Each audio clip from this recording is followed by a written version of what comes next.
우리 옆에 있는 분들과 한번 인사 나누겠습니다. 고맙습니다. 감사합니다. 주님 안에서 사랑합니다. 오늘은 제10과 말씀 같이 보시겠습니다. 마태복음 24장 14절입니다. 이 천국 복음이 모든 민족에게 증언되기 위하여 온 세상에 전파되리니 그제야 끝이 오리라. 아멘.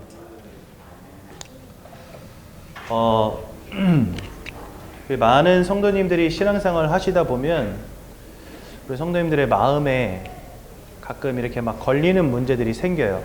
그것을 두고 보통 우리 옛 어르신들은 뭐라 그랬냐면 그것을 주색 잡기라고 합니다.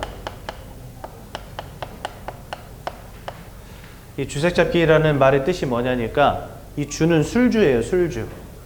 술 마시는 거. 색은 뭘까요? 예, 여자 밝히는 거 혹은 남자 밝히는 거. 다은아 고마워. 그래서 색은 남자 밝히는 거, 여자 밝히는 거, 즉 음란을 말하는 거고요. 잡기는 이제 도박을 말합니다. 그러니까 이제 이 주색 잡기에 많은 사람들이 빠져 살아가고 있다 이렇게 이야기를 하는데, 사실은 우리 교회 안에 있는 많은 성도님들도 요 주색 잡기 요 세 가지 문제로부터 자유롭지 못하신 분들이 많이 있습니다. 예. 근데 우리는 흔히 요거를 성경에서 뭐라고 표현해 놓으시냐면 죄라고 표현하죠. 죄. 그래서 우리는 보통 죄 짓지 않기 위해서 노력합니다. 막 술도 내가 끊어야지. 이제는 뭐 내가 음란의 문제도 빨리 벗어나야지. 도박 이런 거 하지 말아야 되는데 하면서 뭔가 자기 나름대로 이게 잘못됐다라고 인지를 하니까 안 하려고 노력을 하죠. 그렇죠? 그리고 교회에서도 목사님들이 강단에서 많이 이야기를 합니다. 여러분들 방탕한 삶을 벗어나십시오. 허망한 삶을 벗어나십시오. 술 마시지 마십시오. 음란에 빠지지 마십시오. 그죠? 혹은 이런 도박과 같은 잡기에 빠지지 마십시오. 싸워야 됩니다. 이렇게 이야기를 하죠. 그러다 보니까 많은 성도님들이요, 여기에 막 도전합니다. 내가 죄 안 지으려고, 어떻게든 이것을 벗어나려고. 그것을 두고 우리는 보통 뭐라고 말을 하냐? 율법이라고 말을 하죠. 하나님이 술 취하지 말라 하셨고, 방탕하지 말라 하셨고, 그렇죠? 허망한 삶을 따르지 말라 하셨고, 바로 이 율법에 적혀 있지 않습니까? 그러니까 율법으로 어떻게든 우리가 이러한 것들을 벗어나려고 막 몸부림칩니다. 근데 로마서 8장 3절에 이렇게 말씀하세요. 우리의 육신이 연약하여 율법을 제대로 행할 수 없는 그것을 이렇게 표현해 놨거든요. 그러니까 뭔가 나는 저것을 어떻게든 벗어나고 싶고 해결하고 싶고 빠져나오고 싶지만 우리의 육신의 연약함을 인하여 그것이 쉽지 않다라고 가르치신다는 겁니다. 그렇게 성경은 말씀하고 있다는 거예요. 그런데 우리는 여전히 여기서부터 어떻게든 빠져나오려고 율법을 지키려고 열심히 노력하고 있다라는 거죠. 그렇죠? 이게 뭔가 심화되다 보니까 이제는 이게 어디로까지 가냐? 율법주의로까지 가버려요. 그래서 우리가 이렇게 율법을 잘 지켜 행하지 않으면, 즉 이 죄 문제를 해결하면 구원받지 못한다. 여기까지 가버리더라고요. 자, 여러분. 그런데 이 로마서 8장 3절에는요. 우리가 육신이 연약하여 율법을 잘 지켜 행할 수 없는 그것을 누구는 하시나니라고 되어 있냐면 하나님은 하시나니 이렇게 되어 있습니다. 즉 인간의 노력과 열심으로 율법을 지켜 행함으로 우리가 죄로부터 빠져나오는 것은 불가능하다는 거예요. 그런데 누구는 하신다고요? 하나님은 하시나니. 그 하나님은 이 축복을 누구를 통해서 우리에게 허락하십니까? 그리스도 예수를 통해서 우리에게 허락하셨습니다. 여러분들, 내가 술이 아무리 좋아도요, 술을 끊는 방법이 있어요. 뭘까요? 술을 안 마시면 될 것 같죠? 아니요, 그것으로는 술 못 끊습니다. 술이 너무 좋은데 술을 끊는 좋은 방법이 있어요. 그게 뭐냐? 술보다 더 좋은 게 발견되면 끊을 수 있어요, 술을. 네. 술이 언제 끊겨지냐? 술보다 더 좋은 게 발견되면 술을 끊을 수 있어요. 우리가 어떻게 저 방탕한 삶을 이겨낼 수 있냐? 그것보다 더 기쁨이 되고 행복이 되는 것을 우리가 찾으면 돼요. 근데 많은 사람들은 그 잘못되고 죄악된 모습을 끊어내려고 하고 안 하려고 하니까 이거 실패하는 거예요, 자꾸. 저희 아버님이 술 그렇게 좋아하시고 담배 그렇게 좋아하셨거든요. 제가 아버지한테 그 얘기를 진짜 많이 들은 것 같아요. 아들, 나 이제 술 안 마실 거야. 제가 아버지한테 그래요. 끊고 얘기하세요. 나 5년 동안 술 안 먹었다. 이렇게 나한테 말을 하셔야 내가 믿지. 오늘부터 안 먹을 거야. 나는 그 말 안 믿어. 이렇게 말을 하거든요, 항상. 왜? 안 마신다 해놓고 한 3일 지나면 아빠 어디야? 친구 만났어. 친구 만났다는 그 말은 뭐예요? 담배 끊겠대요, 자기가. 아들, 나 이제 담배 안 필 거야.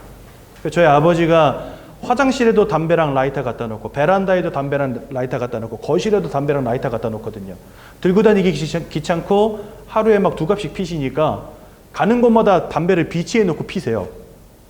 그러더니 담배 끊겠다 그러면요, 어느 날 보니까 다 치워. 없어, 집에 담배가. 근데 며칠 지나면 또 물고 있어, 입에. 그리고 한 2주 지나면 담배가 다시 그 자리에 돌아와 있어요.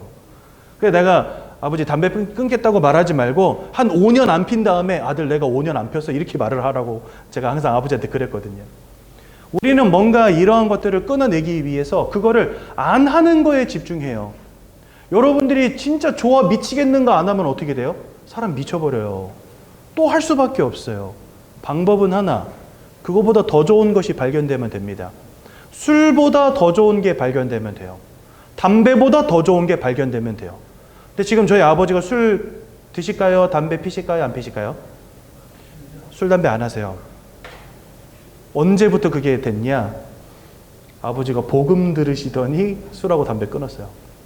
여러분, 제가 10년 동안 게임 중독에 빠져 있었다 그랬잖아요. 근데 이 게임이 너무 좋으니까, 게임이 너무 좋아서 게임을 맨날 하다 보니까 일상생활이 안 될 정도였어요. 완전 중독.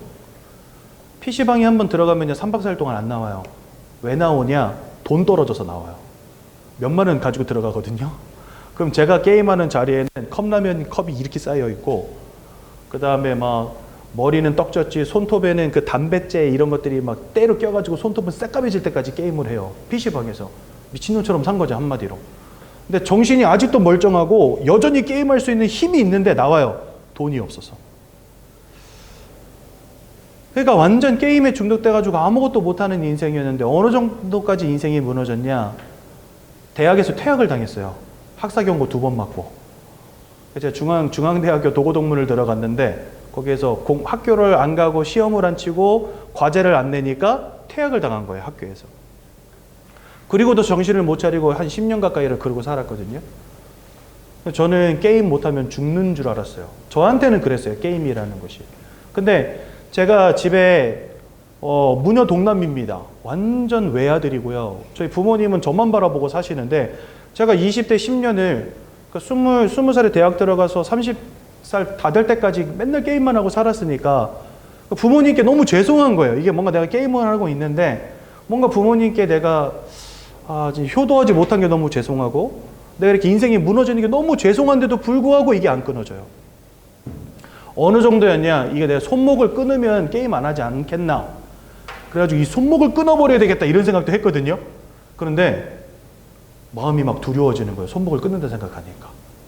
손목이 없어지는 게 두려운 게 아니고 이 손목이 없으면 진짜 게임을 못 하잖아요. 얼마나 중증인지 아시겠죠? 손이 없으면 진짜 게임을 못 하는 게 두려운 거예요. 그랬었거든요. 그런데 어느 날 저에게 이 복음이 들린 겁니다.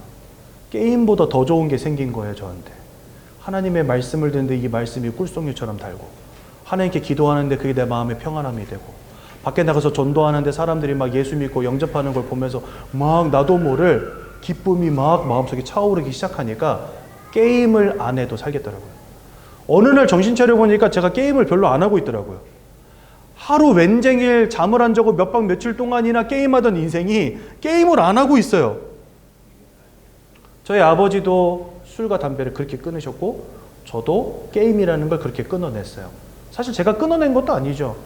그냥 복음이 좋고 그리스도가 좋고 예배가 좋고 말씀이 좋고 기도하는 시간이 행복하니까 이런 것들을 안 해도 살게 되더라는 말이죠. 근데 이거보다 더 큰 쾌락, 더 큰 기쁨, 더 큰 행복이 발견되지 못하면 죽어도 이거 끊어내지 못합니다. 죽어도 끊어내지 못합니다. 그런데 율법은 이거 끊으라고 가르쳐요. 됩니까? 안 됩니까? 그래서 여러분, 율법으로는 우리가 절대로 이거 해결할 수 없습니다. 근데 교회는요, 율법을 강조하거든요. 죄짓지 말아라. 술 마시지 말아라. 아니 술 안 마시면 못 살겠는 사람한테 술 마시지 마라 하면 그거 여러분 죽이는 거예요. 그잖아요. 그런데 하나님은 하시나니 그리스도 예수 안에 있는 참된 기쁨이 발견되어질 때 우리가 해결할 수 있다는 말이죠. 이거는 약간 1차원적인 이야기입니다. 근데 여기서 더 중요한 거. 에베소서 4장 27절에 보니까 이런 말씀이 있어요. 마귀에게 틈을 주지 말아라. 여러분, 사람은요, 육신을 가진 존재고요. 사람은 마음을 가진 존재고요. 사람은 영혼을 가진 존재입니다. 그런데 사람은요, 다 연약한 부분들이 있어요. 그게 어떤 사람은 육신적으로 나타나요. 가정과 가문의 질병의 내력을 가진 사람들이 있잖아요. 저희 집 같은 경우는 중독의 내력이거든요. 저희 할아버지 알코올 중독, 저희 아버지 알코올 도박, 저는 게임. 그러니까 3대가 다 중독의 문제 속에 있었어요. 그렇게 뭔가 육신적으로 연약함과 실패의 어떤 약점을 갖고 있는 사람들이 있어요. 어떤 가정은요, 마음과 생각이 다 무너진 집이 있어요. 제가 사역하는 어떤 남자분은요, 위로 누님이 2분 계시는데 2분 다 우울증 약 먹고 계시고, 제가 사역하는 그분은 1년에 정신병원을 2번씩 들락날락 하시는 분이에요. 그리고 이분이 조카가 있는데 조카들 다 우울증 약 먹고 있어요. 그러니까 이 집은 다 건강해요. 몸은 다 건강해요. 중독 이런 거 없어요. 근데 마음과 생각이 심각하게 무너진 사람들도 있다는 거예요.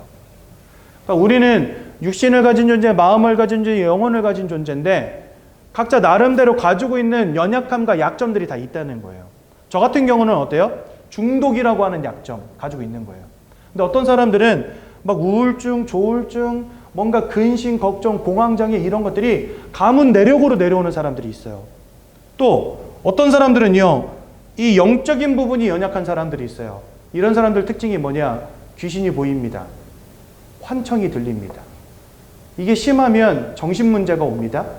혹은 때로는 무속인이 되기도 합니다. 이 무속인들이 되는 사람들 특징이 뭐냐? 신기라는 게 와요. 신병이라는 게 와요. 즉 한마디로 말해서 귀신이 직접적으로 역사해서 몸을 아프게 만들거나 혹은 다른 사람의 미래를 보게 만들거나 하는 이상한 영적인 일들이 생깁니다. 그래서 이런 사람들 가운데는요, 무속인이 되는 사람들이 많아요. 그러니까 사람은 육신과 마음과 영혼을 가진 존재이기 때문에 이러한 부분들을 틈타는 영적 존재가 있다는 겁니다. 그게 누구야? 바로 마귀라는 거예요. 내가 아무리 이런 주색잡기 이런 부분들을 좀 뛰어넘으려고 해도, 해결하려고 해도 그것을 육신적으로 자꾸 틈타는 영적 존재가 있다는 겁니다. 왜요? 이 녀석을 요한복음 10장 10절에는 뭐라고 말씀하시냐? 도적이 오는 것은 모든 것 빼앗고 죽이고 멸망시키려는 것뿐이요. 여러분들의 인생을 자꾸만 무너뜨리고 여러분들 인생으로부터 무엇인가를 앗아가고 여러분들을 죽이고 멸망시키고자 하는 영적 존재가 있다는 거예요. 그 녀석이 자꾸 틈을 타는 겁니다. 마귀에게 틈을 주지 말아라 라고 에베소서 4장 27절에 말씀하시거든요. 그러니까 자꾸 틈을 타게 만드는 거예요. 이 틈을 타는 거예요, 마귀가. 그래서 여러분들을 강력하게 유혹하는 겁니다. 어떤 방탕함에 빠지도록, 허망함을 따라가도록, 인생에 안 되어지는 불행과 문제 가운데 빠지도록, 여러분들에게 근심거리를 가져주고 문제거리를 가져다주고 여러분들의 육신과 마음과 영혼이 황폐해지도록 만드는 영적 존재가 있다는 사실. 그런데 이런 것들은 여러분들 차치해 두고 그냥 내가 죄와 싸우겠다? 되겠습니까? 안 됩니다. 여러분들의 연약함을 알고 여러분들을 무너뜨리는 영적 존재가 있다니까요. 안 돼요. 이거 고치려고 해도 안 돼요. 그렇다면 언제 이 문제가 해결되어집니까? 하나님이 우리 인생에 그리스도 예수를 통해서 구원의 축복을 회복하실 때 이게 가능해집니다. 왜냐? 요한일서 3장 8절에 이런 말씀이 있어요. 하나님의 아들이 나타나신 것은 마귀가 하는 모든 일을 멸하기 위함이니라. 도적으로 와서 여러분들의 인생을 좀먹고 무너뜨리고 실패시키고 죽이고 빼앗는 자를 이 땅에 깨트려 버리시기 위해서 오신 이가 있는데 그분이 바로 예수 그리스도다라고 말씀하십니다. 예수가 내 안에 주인 되시고 내 안에 성령으로 함께 하실 때 이 흑암의 권세가 꺾여 버리는 거예요. 그러니까 내가 인지하지 못했는데 어느 날 보니까 내가 게임을 안 하고 있어요. 왜요? 그 게임을 통해서 내 인생을 틈타던 흑암이 꺾여버리거든요. 하나님으로 충만해지고 예배와 말씀을 통해서 내가 은혜를 누리기 시작하니까 이 흑암의 역사가 끊어지는 겁니다. 그렇죠? 그래서 여러분들, 우리가 이런 문제들을 바라볼 때는 내가 육신적으로 뭔가 노력해서 끊어내는 것도 참 중요하지만 영적인 원리를 보셔야 돼요. 왜 이러한 인생의 문제가 해결되어지지 않는지, 그 인생의 문제를 통해 틈타는 영적 존재가 누군지, 그리고 그 영적인 존재를 권세 있는 이름으로 끝내신 이가 누구신지를 정확히 발견하셔야 된다는 겁니다. 그리고 그 예수가 우리 인생의 주인으로 임하실 때 사실은 우리가 여기서부터 완전히 빠져나오게 되는 거죠. 제가 20대를 그렇게 보내다 보니까 여러분들 부끄러운 이야기지만 저는 대학 졸업증을 몇 살 때 땄냐면 40살 때 땄어요. 제가 올해로 액면가는 50대 가까이 됐는데 사실 놀랍게도 제가 80년생입니다. 그러니까 올해로 44살. 아직 생일이 안 지나서 만으로 42살. 네, 액면가보다는 좀 많이 젊죠. 근데 제가 그 대학 졸업장을 딴 게 불과 4년 전이에요. 왜? 20대 때 그러고 살았으니까. 그러니까 여러분 생각해 보세요. 대학 졸업증도 없이 살았어요. 요즘에는 뭐 대학 졸업증 웬만하면 다 가지고 있는 거 아닙니까? 근데 그거 없이 살았어요, 저는요. 인생이 완전 무너졌기 때문에. 4년 전에 신학교 졸업해서 이제 목사가 돼가지고 지금 여러분들 앞에 이러고 양복 입고 멀끔히 서 있지만 원래 제 인생 완전 무너진 인생이었거든요. 근데 참 신기하죠? 하나님이 이 그리스도께서 내 인생에 구원자로 역사하시고 나니까 나의 인생을 무너뜨리고 나의 인생을 틈타던 이 마귀의 권세가 깨지고 나니까 제 인생이 개혁되는 응답이 오더라는 말이죠. 여러분들 인생에도 하나님으로 인한 개혁이 시작되시기를 바랍니다. 내가 아무리 노력해도 안 되어지는 것들 하나님의 은혜로만 되어진다는 사실을 꼭 기억하십시오. 왜요? 우린 영적 존재이기 때문에 영적 존재들의 역사 속에 살아가거든요. 내가 영향받기 싫어도 귀신이라고 하는 영적 존재, 사단이라고 하는 영적 존재, 마귀라고 하는 영적 존재의 영향력 속에 살아갈 수밖에 없는 게 영적 존재인 사람이에요. 그러니 우리는 그 사단과 마귀와 귀신의 영적 영향력을 벗어나서 하나님이 주시는 선한 영적 영향력 속으로 들어가자는 겁니다. 그것을 두고 성경은 뭐라 말씀하시냐? 구원이라고 말씀하시는 거예요. 여러분들 진짜 구원의 축복 가운데로 들어가시고 하나님이 인생에 함께 하시는 축복 누리시기 바랍니다. 여러분, 우리가 안 좋은 어떤 환경이나 배경 속에 계속 있으면 사람이 어떻게 돼요? 병들잖아요. 마찬가지입니다, 여러분들. 육신적인 환경뿐만이 아니라 마음적인, 정서적인 환경도 있잖아요. 영적 환경은 왜 없겠습니까? 뭔가 아버지가 돈이 없다. 육신적인 환경이죠. 뭔가 내 옆에서 자꾸만 나에게 정서적으로 폭력을 주는 그런 환경 속에 있다. 막 엄마가 나를 막 무시하고 아버지가 나를 막 때리고 정서적으로 학대하고, 그게 여러분 정서적 환경 아닙니까? 영적인 환경도 있다는 사실. 하나님이 내 인생의 영적 주인이 되어주시는 것과 사단 마귀의 영적인 영향력 속에 살아가는 것은요, 큰 차이가 있는 겁니다. 어렸을 때부터 여러분들이 어떤 환경 속에서 자라느냐에 따라서 여러분들 인생이 바뀌잖아요. 마찬가지라는 거예요. 나에게 어떠한 영적인 환경이 있느냐, 그것에 따라서 여러분들의 인생이 달라질 수 있다는 겁니다. 그런데 이것을 우리는 많이 간과하고 살아왔죠, 지금까지. 영적인 것은 아예 신경도 안 쓰고 살아왔죠. 네. 요즘에 여러분들 제가 얼마 전에 그 유튜브에 가끔 컬투쇼라고 해가지고 웃긴 사연 이렇게 모여있는 그런 것들을 이렇게 유튜브에 이렇게 모아서 올라오는 게 있어요. 근데 거기에서 하루는 그걸 봤는데, 어느 날 어떤 어머니가 무슨 아이들 학교 이런 데를 가가지고 아이들을 잘 양육하려면 아이들의 정서를 이해하고 아이들의 행동을 이해하고 해가지고 엄마가 말투나 행동을 바꿔야 된다, 이런 것들을 배워온 거예요, 이 아줌마가. 근데 이 아줌마가 배우기를 뭘 배웠냐면, 아이가 뭘 하면은 야 그거 하지 마! 안 돼! 이렇게 말하기보다는 너가 뭐뭐 했구나, 이렇게 말하라고 배웠대요. 그러니까 예를 들어서 밖에서 막 놀다 보면 옷이 더러워지고 손이 더러워지잖아요. 그러면 야 뭐야 그 했길래 손이 이렇게 더러워지고 옷은 이것도 뭐야? 우리 보통 이렇게 말했잖아요. 근데 그게 아니라 아이고 손이 많이 더러워졌구나, 이렇게 말하라고 배웠다는 거예요. 근데 그거를 애들한테만 하지 말고 주변에 있는 모든 사람들에게 다 그런 말투로 말을 해보라는 거예요. 그러면은 가정에 평화가 찾아온다나 막 이러면서 배웠다는 거예요, 이 아줌마가. 그래가지고 어느 날은 이제 남편한테 이제 나도 남편한테 뭐뭐 했구나 이렇게 말을 해주고 싶은데 그럴 거리가 별로 없잖아요. 그리고 남편한테 아이고 뭐뭐 했구나 이렇게 말하는 게 민망하잖아요. 그래서 주저주저 하는데 다음 날 남편이 이제 출근하려고 현관에서 신발을 신고 있더랍니다. 그러니까 이 아줌마가 그때 생각이 딱 난 거예요. 아, 남편한테 뭐뭐 했구나라고 말을 해야 되겠다. 그래가지고 남편한테 그렇게 얘기했대요. 아이고 남편 출근하는구나 이렇게 얘기를 했대요. 그 남편이 갑자기 흠칫 놀라면서 뭐야 이 여자. 그런데 남편이 이렇게 말하더랍니다. 네가 드디어 정신이 나갔구나 이러고 갔다면서. 여러분 우리가 막 어렸을 때부터 아이들에게 좋은 정서 주려고 노력하잖아요. 아이들에게 상처 안 주려고 노력하잖아요. 그러니까 말투도 조심하려고 해요. 요즘에는요. 아이고 네가 그렇게 했구나. 너가 그거 하고 싶었구나. 아이고 그랬구나. 이렇게. 왜? 그만큼 사람의 마음이 중요하니까요. 아이의 마음에 상처 주면 그것이 나중에 큰 문제가 될 수 있으니까 상처 안 주려고 부모님들이 굉장히 노력해요. 말투도 노력하고 표정도 노력하고 행동도 노력하고. 그렇죠? 되도록이면 좋은 환경 속에서 공부시키려고 막 요즘에 여러분들 그 대학교 그 뭡니까 입학 경쟁률만큼 치열한 데가 어딘지 아세요? 사립 유치원. 뭐 50대 1, 60대 1 이래요, 여러분들. 지역의 사립 유치원이 그 비싼 데를 좋은 교육 시키겠다고, 좋은 환경 주겠다고 엄마들 막 60대 1, 70대 1 뚫고 아이들 사립 유치원에 집어넣습니다. 그 다 뭐예요? 좋은 육신적인 환경, 좋은 정서적인 환경 만들어 주려고 노력하고 있다는 거예요.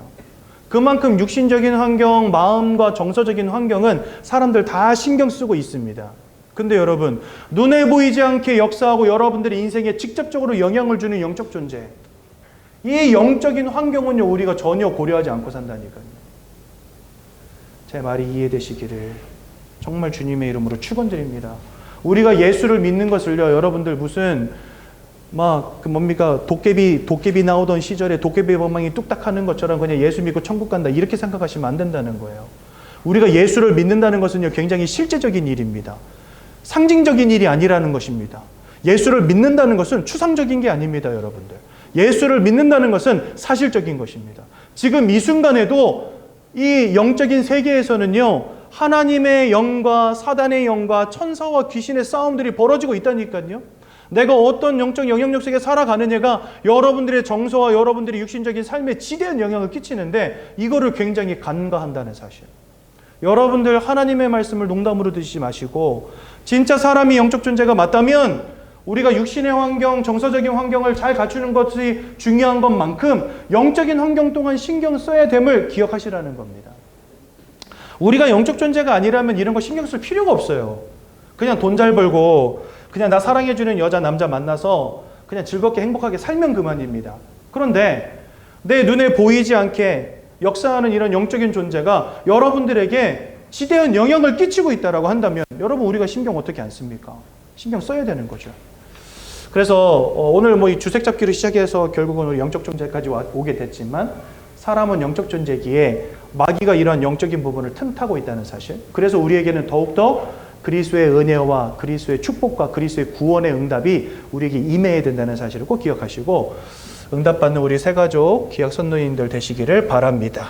그럼 우리가 왜 이렇게 영적인 것을 신경 써야 되겠습니까? 다른 이유는 없습니다.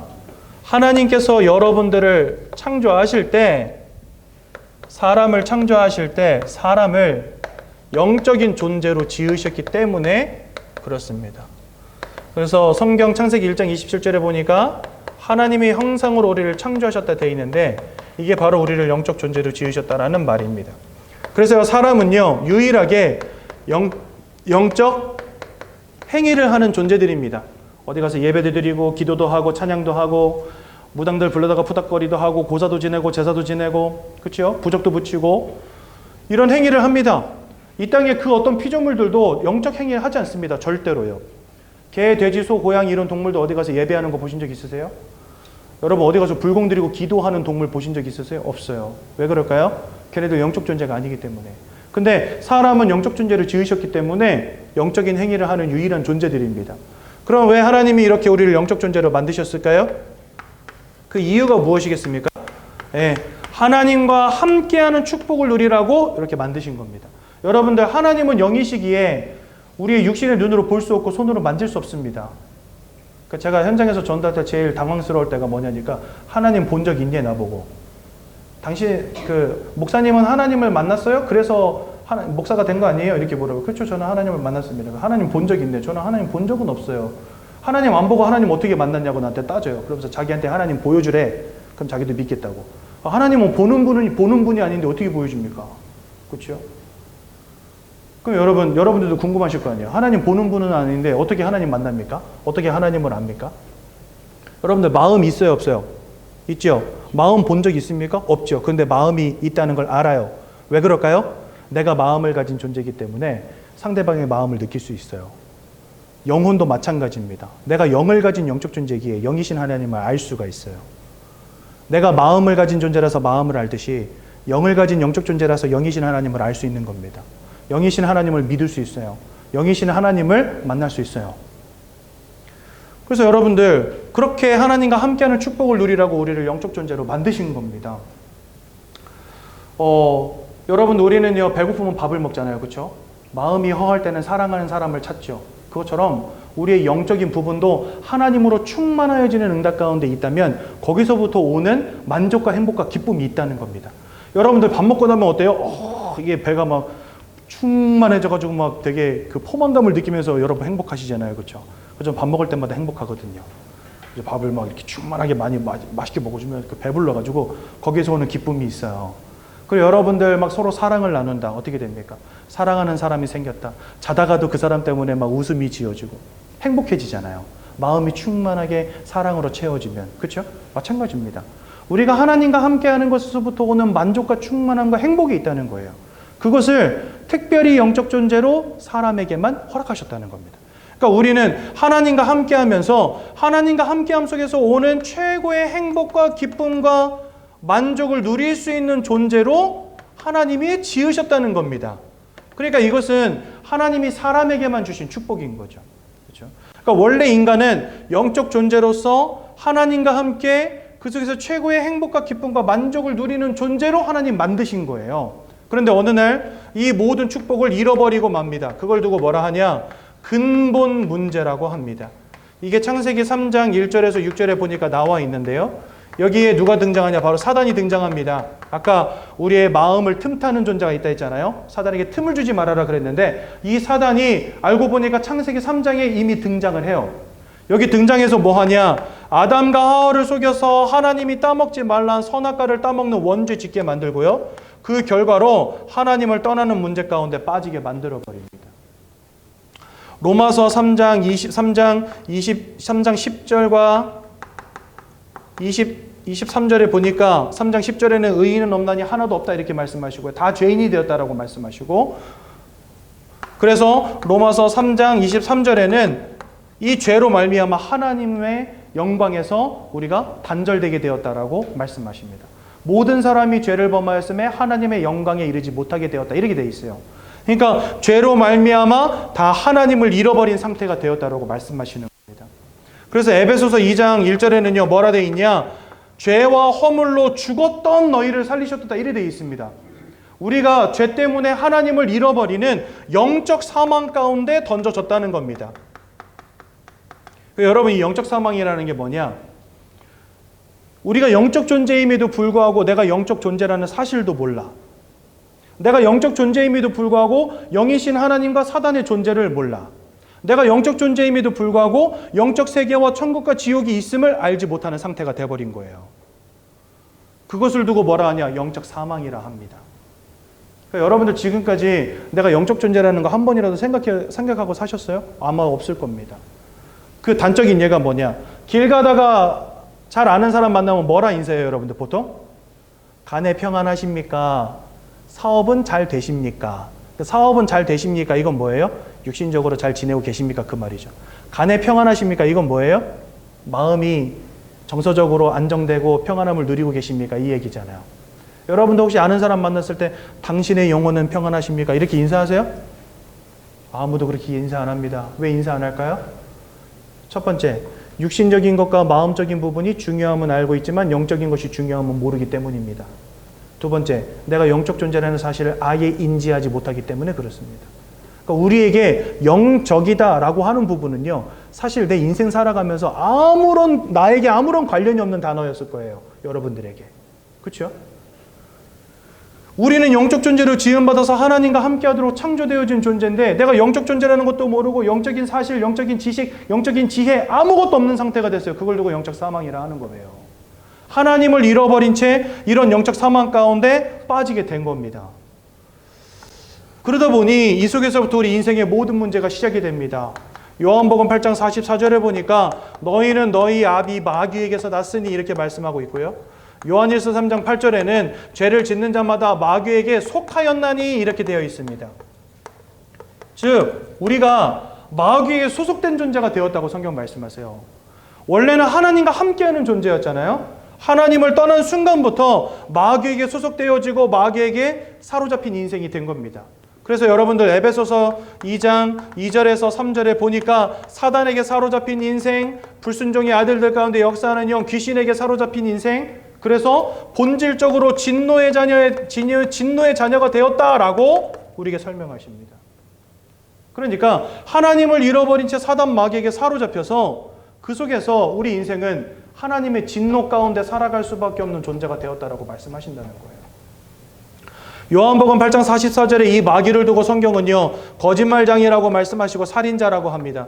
요한복음 10장 10절에 이 마귀를 두고 성경은 도적이라고 표현해 놓으셨어요. 이 도적은 모든 것을 빼앗는 자, 모든 것을 죽이는 자, 모든 것을 멸망시키는 자라고 성경은 말씀하십니다.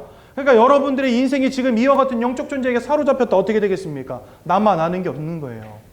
육신이 원치 않는 불행과 걱정과 근심과 사건이 지속되어지고 마음이 무너지고 병들고 근심 가운데 두려움 가운데 걱정 가운데 우울증, 조울증과 같은 이런 심각한 마음의 문제 가운데 빠져들게 되고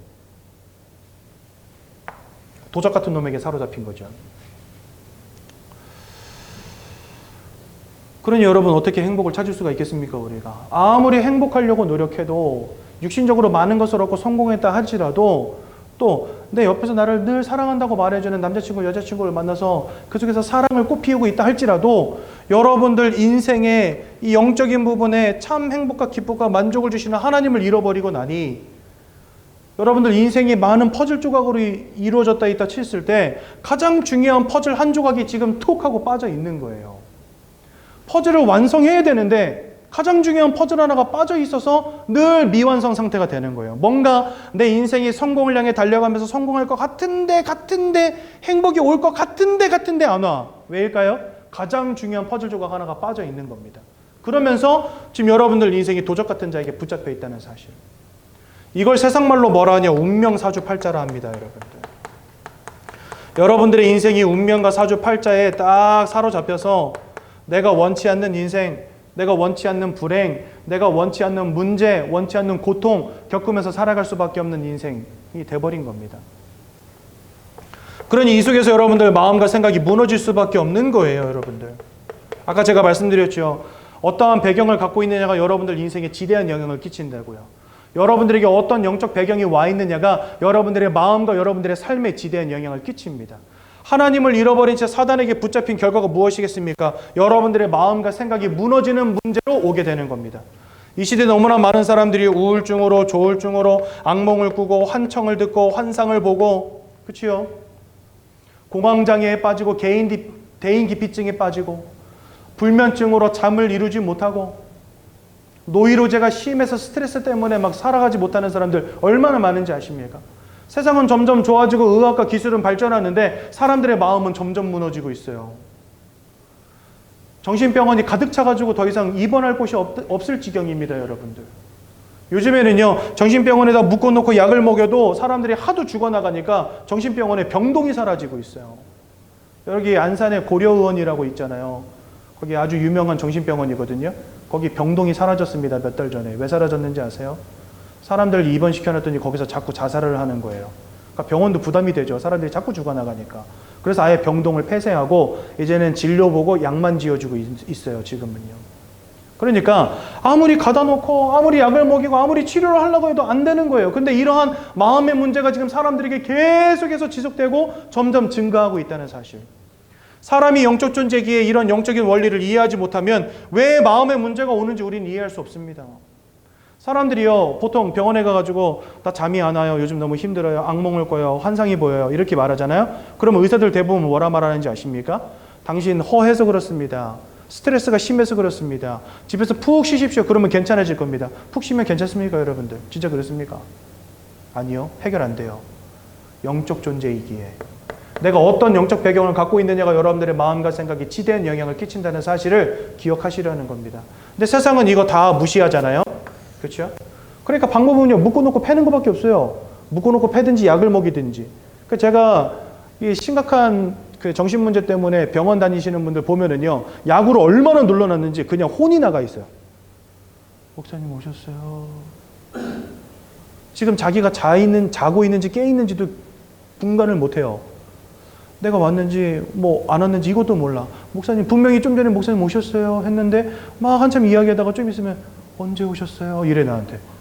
갑자기 오셨어요. 벌써 한 30분 앉아서 이야기했는데 환장할 노릇이죠. 약으로 하도 눌러놔가지고 그냥 정신이 나가 있어요. 여러분 그게 치유입니까?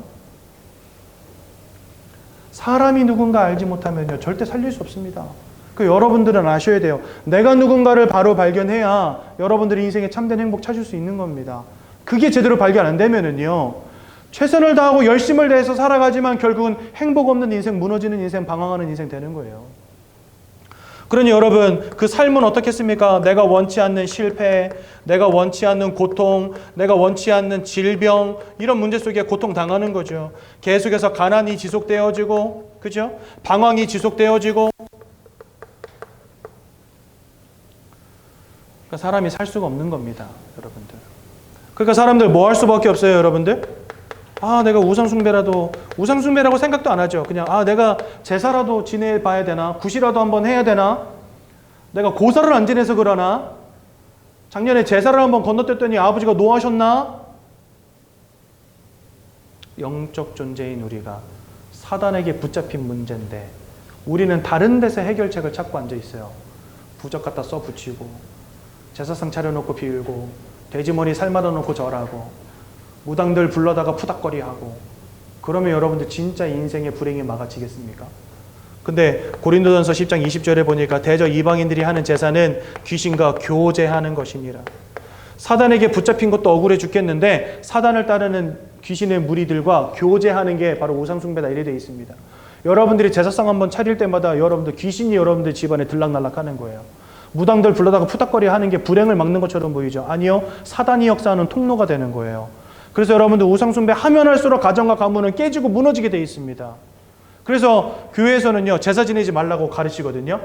그랬더니 뭐 또 어떤 사람들은 이 애미애비도 없는 것들 막 이러면서 제가 예전에 그 어떤 무당집에 가서 전도한다고 들어갔더니 박수무당이 저 보자마자 애미애비 없는 것들이 여기 왜 왔냐고 저한테 막 삿대질하면서 욕을 하더라고요. 그래서 아니 아버지 어머니 멀쩡히 살아있는데 왜 나한테 애미애비 없는 거라고 그럽니까? 이랬죠. 그랬더니 제사 안 지내잖아! 이러는 거예요 저한테. 저 교회 다니는 것들 제사 안 지내잖아! 막 이러는 거예요.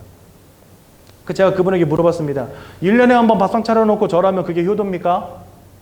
살아계실 때 잘하시고요. 365일 하루 세끼 밥상 차려 올리면 제가 그거 효도라고 인정할게요. 1년에 한 번 밥상 차려놓고 절하면서 그거 효도라고 말한다니까요. 그거 안 하면 불효라고 가르쳐요. 진짜 그렇습니까 여러분들? 그런데 성경은요 더 중요한 거 귀신과 교제하는 행위라고 가르친다니까요. 무엇인가를 차려놓고 깎아놓고 그 앞에다가 절하는 행위 자체가 귀신과 교제하는 것이니라. 저희는 효도하지 말라는 게 아닙니다. 이러한 사단의 역사로부터 빠져나오라는 것입니다. 여러분 효도는 살아계실 때 하는 거예요. 오늘 날씨 엄청 추워졌는데 이럴 때 집에다가 전화 한번 하시는 거예요. 어머니 날 추운데 감기는 안 걸리셨냐고. 그게 효도지. 돌아가신 다음에 1년에 밥상 한번 차려놓고 그거 효도라고 할 거 있습니까 여러분들? 아니 방이 추우면 여러분들 보일러 팍팍 떼시도록 통장에다가 좀 용돈 좀 넉넉히 넣어드리고, 그죠? 겨울에 좀 소고기 이런 것도 좀 구워 드시라고 좀 용돈 좀 팍팍 드리고, 자주 내려가서 부모님 모시고 나가서 소고기 좀 사드리고, 여러분 그게 효도죠. 돌아가신 다음에 밥상 한번 차려놓고 효도한다고 말하겠습니까? 그리고 제가 한번 물어볼게요. 여러분 진짜 이거 효도 때문에 하는 거예요? 요거 안 지내면 여러분들 마음이 어때요? 아유, 내가 우리 부모님한테 밥상을 못 차려드렸는데 너무 죄송하다 이런 마음이 들어요? 아니면 야 제사 안 지내는데 뭔 일 나는 거 아니야? 이 생각이 드세요? 솔직히 말해봅시다. 첫 번째입니까? 두 번째입니까? 10중 8구 두 번째잖아요. 여러분 그 효도예요? 아니죠. 나 잘 되자고 하는 거 아닙니까? 나 잘 되자고. 나 잘 되자고 엄마한테 생색내자는 거 아니에요, 지금. 그렇지 않습니까? 많은 사람들 그거 하고 있어요, 지금. 그러면서 그게 효도래. 진짜. 저는요, 그런 말 들을 때마다 막 짜증이 솟구쳐요. 살아계실 때는 막 개떡같이 해놓고선 돌아가신 다음에 제사상 차려놓고 효도했다고 말해요. 진짜 기빵맹이 한 대씩 올려, 죄송합니다, 저 목사인데. 1년 365일 매일 밥상 차려 올리십시오. 그러면 제가 그거 효도라고 인정할게요. 근데 그렇게 안 하잖아요. 1년에 365일 하루 3끼씩이면 여러분 1000끼 이상이잖아요. 밥상을 1000번을 차려드려도 부족할 판에, 여러분들 우리가 부모님에게 받은 은혜를 생각할 때 1년에 밥상 1000번 이상 차려드려도 부족할 판에 한 끼 차려놓고선 효도했다고 말합니다. 그거 진짜 양심 없는 거 아닙니까? 다리몽댕이 부러질 때까지 뒤지게 맞아야지, 그런 사람은 저한테. 그런데 사실 우상숭배는 귀신과 교제하는 것이다. 더 중요한 것은 히브리서 9장 27절에 보니까 이렇게 살다가 사람은 분명 한 번 떠납니다. 그 이후에는 하나님 아버지 앞에 심판받는다 이렇게 말씀하시는데요. 지옥은 누구를 위해서 예비해 두신 곳이냐? 이 사단을 가두기 위해서 예비해 두신 곳인데, 사단에게 속한 자들 함께 지옥으로 들어가는 겁니다, 여러분들. 그래서 지옥은 나쁜 놈 가는 데가 아니에요. 사단을 가두시면서 사단에게 속한 모든 것들을 함께 가두시는 곳이 지옥입니다. 즉, 사단에게 속한 영적인 신분이 바뀌어지지 않으면 여러분들이 아무리 착하게 살아도, 전 재산을 사회에 기부한다 할지라도, 죽어가는 사람들을 아무리 많이 도울지라도, 막 내 간을 떼주고 내 콩팥을 떼어주고 하더라도 여러분들 천국 갈 수 없다는 거예요. 왜요? 영적 소속 자체가 사단에게 속한 자를 벗어나지 못한다면 우리들의 끝은 그 영적 상태를 따라 지옥으로 결정되는 겁니다. 그래서 여러분, 천국은 그럼 누가 갑니까? 하나님께 속한 자가 가는 겁니다. 그래서 여러분, 성경에는요, 이런 말들이 많이 나와요. 사망에서 생명으로 하나님이 옮기셨다. 죄와 사망의 법에서 우리들을 해방하셨다. 이런 말들이 많이 나와요. 흑암의 권세에서 건져내어 사랑하는 아들의 나라로 옮기셨다. 이런 말이 많이 나와요. 즉, 우리의 소속에 대해서 성경은 말씀하시는 거예요. 지금 우리가 하나님을 잃어버린 채 사단에게 속하여 있는 상태 속에 지금 살아가고 있느냐, 아니면 그 사단의 권세를 깨뜨리사 우리를 흑암의 권세에서 건져내셔서 생명으로 들어가게 하신 이의 은혜 속으로 들어왔느냐. 우리가 기독교를 통해서 여러분들에게 증거하고자 하는 구원의 진리는 바로 그것입니다. 사단에게 속하여 있는 영적 상태에서 빠져나와서 하나님께 속한 자가 되라고 하는 겁니다. 그래서 영접하는 자, 곧 그 이름을 믿는 자들에게는 하나님의 자녀가 되는 권세를 주신다 이렇게 말씀하셨거든요. 사단에게 붙잡혀 있는 그 영적인 상태에서 빠져나와서 하나님의 자녀가 될 권세를 주시는 거예요, 여러분들에게. 그래서 우리의 소속이 바뀌어야 된다는 겁니다. 한마디로 천국을 소유한 자가 되어야 된다는 거예요. 여러분들 아버지에게 땅이 이만큼 있다 칩시다. 아버지가 돌아가시고 나면 그 땅은 누구 소유예요? 여러분들의 소유예요. 그게 왜 가능해요? 여러분들이 아버지의 직계손이기 때문에 가능한 거예요. 그러니까 아버지께 속한 자인 거예요, 여러분들이요. 그리고 아버지께 속하였다는 것은 아버지의 유업을 이을 자가 됐다는 말과 같은 거예요. 그죠? 마찬가지입니다. 저 천국을 소유한 자는 누굽니까? 하나님께 속한 자가 천국을 소유한 자가 되는 거예요.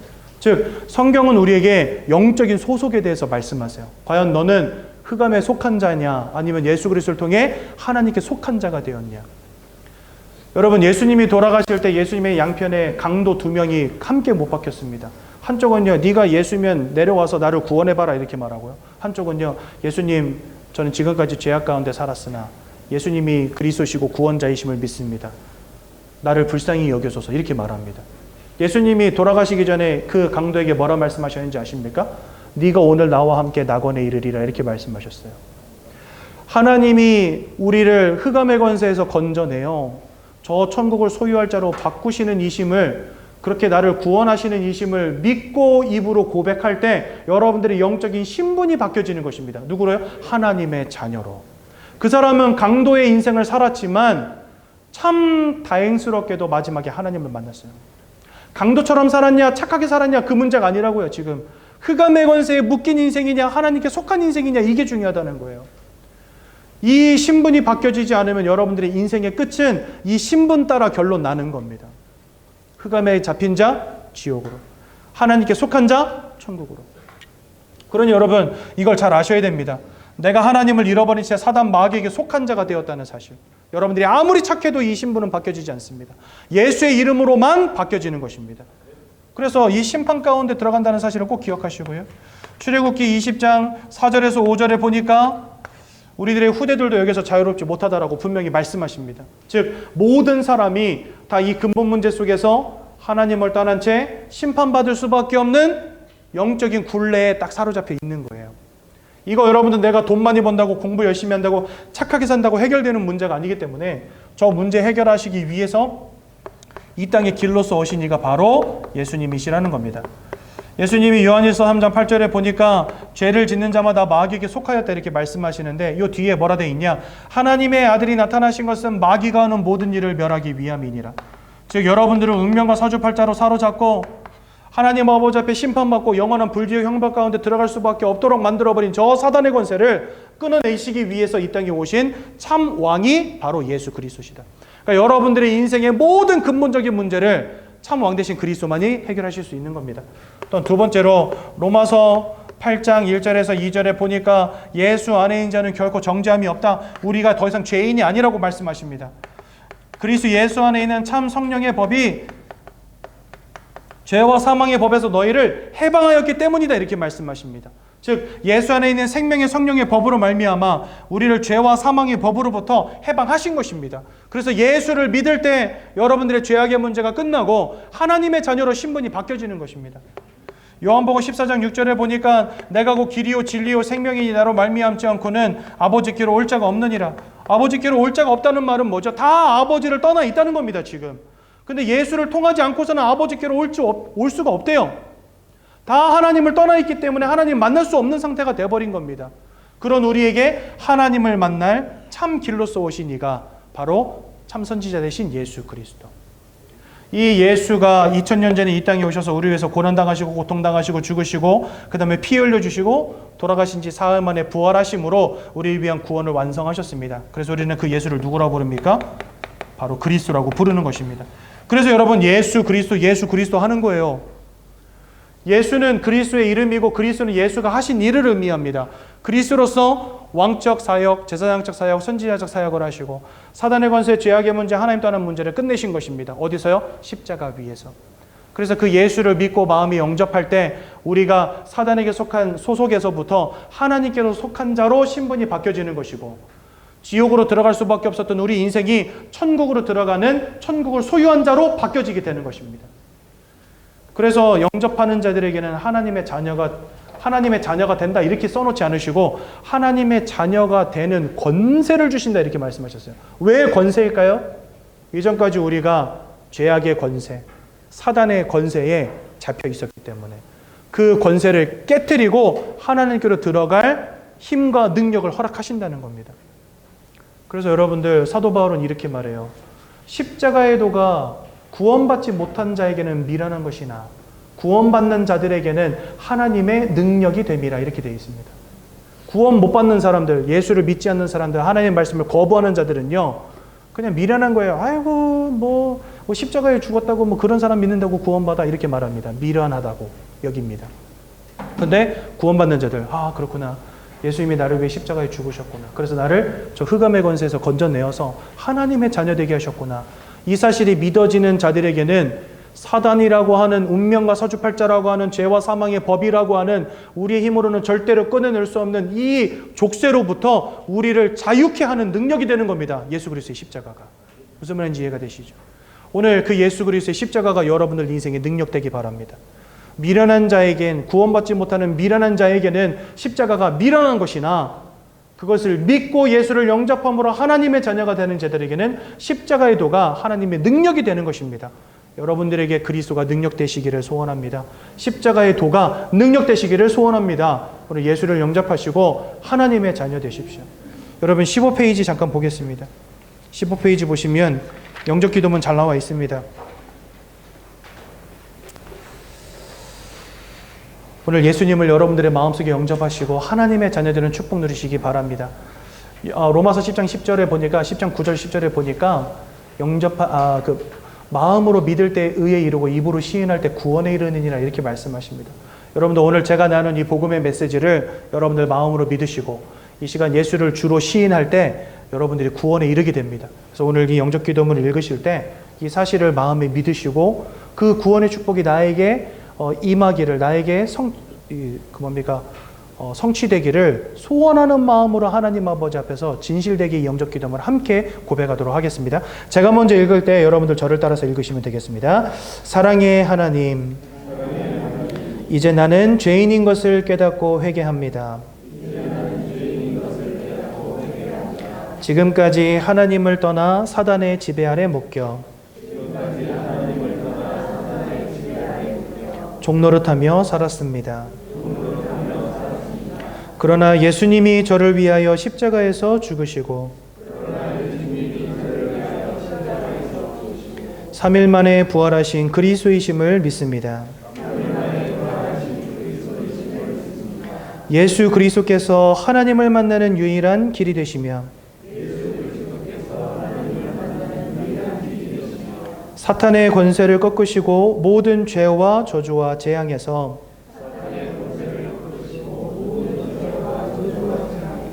나를 해방하신 그리스도 되심을 믿습니다. 지금 이 순간 내 마음의 문을 열고 예수님을 나의 구주로 나의 주인으로 내 마음에 영접합니다.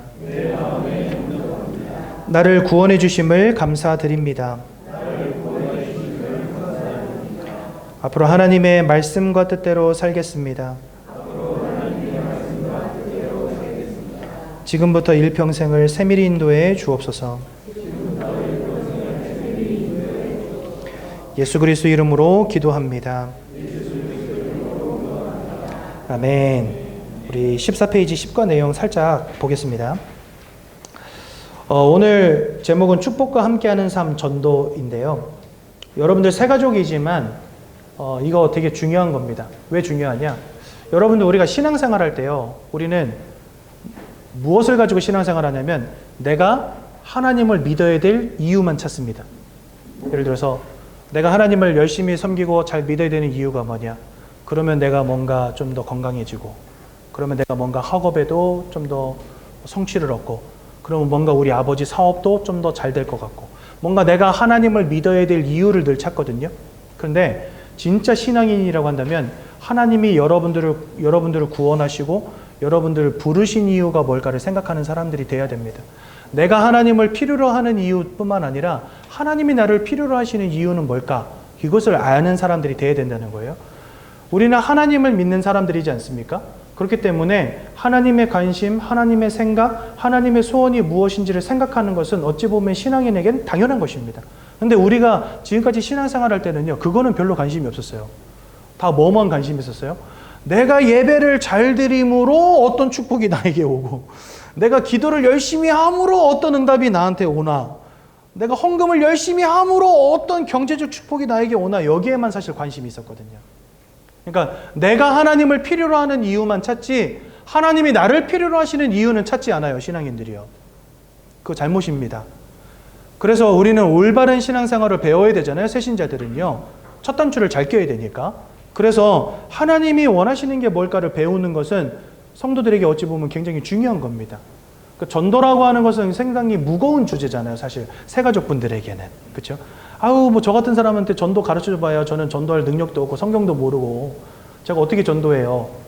전도를 할 수 있냐 없냐 그거를 지금 따지는 게 아닙니다. 하나님의 소원이 전도임을 알아야 된다는 겁니다.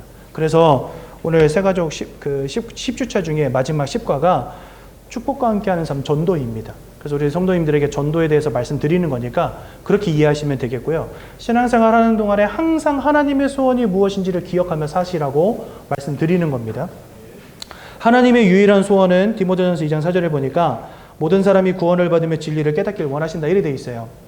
그래서 마가복음 3장 13절 15절 우리를 부르신 이유가 그래서 전도라고 돼 있습니다. 우리와 함께 하시며 나가서 전도도 하며 귀신을 내어쫓는 권세도 있게 하시려고 원하시는 자들을 부르셨다 이렇게 돼 있어요. 그러니까 여러분들은 하나님이 원하셔서 부르신 자들입니다. 마태복음 28장 18절 20절 보니까 모든 민족들 가운데 가서 아버지와 아들과 성령의 이름으로 세례를 주고 내가 너에게 분부한 모든 것을 가르쳐 지키게 하라. 세상 끝날까지 내가 너희와 항상 함께 있으리라. 이렇게 명령하셨고요.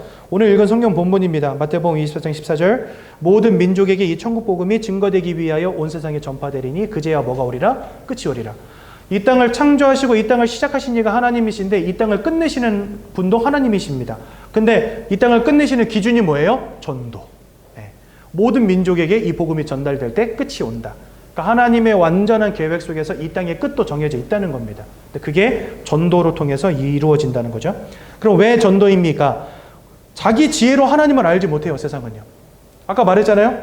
다 뭐에 빠져 있다고요? 영적 사망. 내가 영적 존재인 것도 모르고 영적인 세계도 모르고 하나님도 모르고 사단도 모르고 천국도 모르고 지옥도 모르고 어떻게 구원받습니까? 어떻게 영적인 걸 이해합니까? 못하죠. 그래서 알려주는 겁니다. 제가 여러분들 모아놓고 매주마다 침 튀겨가면서 목이 아픈데도 불구하고 소리 빡빡 질러가면서 주는 그리스도시여라고 말하는 이유가 뭔지 아십니까? 여러분들 모르니까. 그래서 우리는 전도해야 되는 거예요. 알려줘야 되는 거예요. 또한 호세아서 4장 6절에 하나님을 아는 지식이 없어 세상이 망한다 이래 되어 있습니다. 하나님을 알도록 도와줘야 되는 겁니다. 왜? 하나님을 몰라서 망하고 있으니까. 하나님 모르니까 다 망하고 있잖아요. 그러니까 알려줘야 되는 거예요. 오직 예수 외에는 구원자가 없으므로 이 땅에 많은 이름들이 있습니다. 그렇죠? 여기를 믿으면 구원받고 저기 믿으면 구원받고 구원 얻을 만한 많은 이름들이 있습니다. 세상에. 그런데 천하 사람 중에 구원을 얻을 만한 다른 이름을 주신 일이 없다 이렇게 되어 있어요. 즉 예수 외에는 구원자가 없는 거예요. 그러니 알려줘야죠. 또한 사망에서 해방되는 유일한 기름으로 우리는 그리스도를 알려줘야 됩니다. 사망에서 생명으로 옮겨지는 유일한 이름 예수 그리스도. 그래서 알려줘야 되는 겁니다. 그러므로 전도는 하나님의 최고 관심, 최고 기쁨, 최고 사역입니다. 하나님은요, 우리가 헌금 많이 하는 것도 기뻐하시겠지만 그거보다 뭘 더 기뻐하시냐? 천하보다 귀한 영혼을 주께로 데려오는 거, 이거 기뻐하십니다. 복음 알지 못하고 방황하는 영혼들을 주님은 뭐라고 말씀하시냐면 목자 없는 양과 같이 고생하며 기진하고 있다. 애통해 하시면서요. 그러면서 아버지에게 구하기를 추수할 곡식은 많으나 추수할 일꾼이 없으니 일꾼을 보내주소서 하라 이렇게 기도하라고 예수님 가르치셨거든요. 그러니까 저 세상을 향해서 애통해 하시는 이가 하나님이십니다. 그리고 그들에게 복음 전하기를 원하십니다. 그러므로 우리가 복음 들고 나가는 그 사역 자체를 하나님은 가장 기뻐하시고 가장 관심되시고 가장 그것을 소원하신다는 거예요. 그러므로 그와 같이 전도의 인생을 사는 자들을 하나님은 그냥 냅두지 않으세요. 그 개인과 가정과 가문과 후대를 반드시 축복하시겠다 약속하셨습니다. 그러니까 여러분들 이제부터 전도자 인생 사시고요. 세상은요, 어떻게든 내가 열심히 살아서 돈 많이 벌고 성공하고 행복해지기를 노력하잖아요. 그렇죠? 아등바등 살지만 잡힐 듯이 잡히지 않는 세상 성공과 행복을 따라 막 달려가고 있잖아요. 우리는 어떻습니까? 하나님의 소원과 하나님의 관심을 가지고 하나님의 전도의 사역에 집중하면서 우리 인생을 살아갈 때 하나님 그 인생을 그저 축복하신다 이렇게 되어 있습니다. 오늘 이 자리에 계신 우리 모든 새가족 성도님들 하나님의 소원을 마음에 담으시기 바라고 일평생 나를 위한 신앙생활도 중요하지만 하나님의 소원을 위한 신앙생활에 도전하시고 전도자의 삶을 사시면서 이 땅을 복음화해 나가는 최고 축복 누리시기를 예수님의 이름으로 축원드립니다. 제가 한번 기도하고 말씀 마칩니다. 하나님 은혜 감사합니다. 오늘 주신 말씀들을 기억하게 도와주시고 우리 새가족 귀한 성도님들 정말 예수 그리스도가 깊이 각인되게 하시며 하나님의 소원을 따라 전도자의 삶을 사시도록 인도해 주셔서 하나님이 축복하실 수밖에 없는 귀하고 복된 인생 되시도록 인도하여 주옵소서. 예수님 이름으로 기도드렸습니다. 아멘.